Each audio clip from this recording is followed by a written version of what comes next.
Ja ťa už naučím poslúchať. Otvorte v mene kráľa.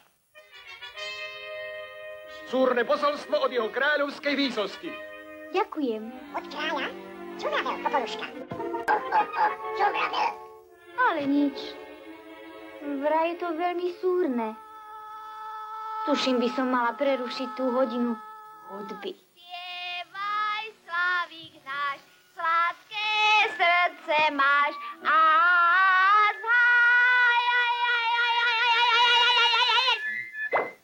dáš pokoj? Pravím, že vyššie. Ja si to na schválne. Dievčatá, pamätajte na sebaovládanie. Poporuška! Koľkokrát som ti vravela, aby si nás nevyrušovala. Ale keď práve prišli z paláca. Z paláca? Daj to lepšie, ja to prečítam. Ja to prečítam. Nuž, chystá sa bál. Bál? Na počesť jeho výsosti princa. Princa! A na kráľov príkaz majú sa dostaviť najkrajšie dievčence krajiny. Vidie to ona? Ja to veru súdca. Tak, tovary môžem ísť aj ja.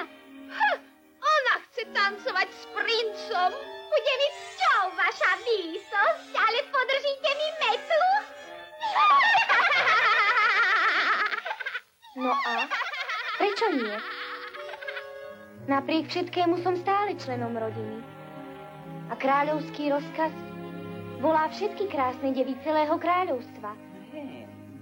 Máš pravdu.